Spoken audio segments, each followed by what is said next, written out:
ভয়াবহ অগ্নিকাণ্ডের ঘটনা ঘটল বাঁকুড়া সম্মেলনী মেডিকেল কলেজ ও হাসপাতালের সুপার স্পেশালিটি ব্লকের ইউপিএস রুমে।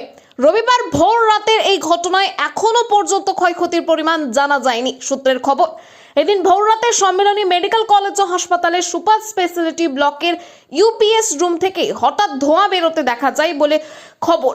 এরপরে খবর দেওয়া হয় দমকলে দুটি ইঞ্জিন ঘটনাস্থলে পৌঁছে আগুন নিয়ন্ত্রণে আনে। হয়েছিল কিভাবে যেটা মনে হচ্ছে যেন শর্ট সার্কিট থেকেই হয়েছে।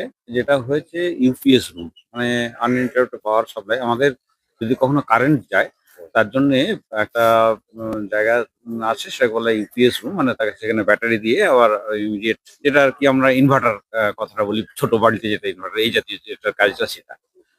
ফলে যেটা আগুন লাগার ভোরবেলায় আগুন লাগার ফলে সম্ভবত শর্ট সার্কিট থেকেই হবে।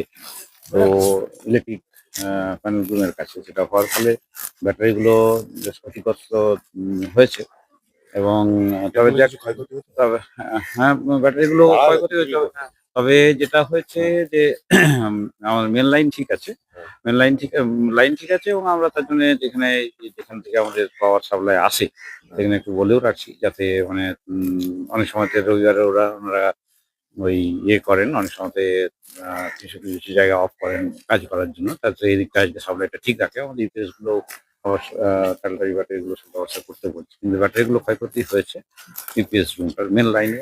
কত টাকা ক্ষয়ক্ষতি হয়েছে ব্যাটারি গুলো সেটা আমি এই মুহূর্তে বলতে পারছি না, মানে ওটা ইঞ্জিনিয়ার রয়েছেন, ইঞ্জিনিয়ারের সাথে কথা বলতে হবে। বড় কিছুর হাত থেকে রক্ষা পাওয়া গেল। হ্যাঁ, ডেফিনেটলি। এবং এটা একটা একটু সেপারেট জায়গাতে, মেন বিল্ডিং সেপারেট জায়গা বলে তাই, আর মেন লাইনটা জাস্ট হয়নি, সেটা নিয়ে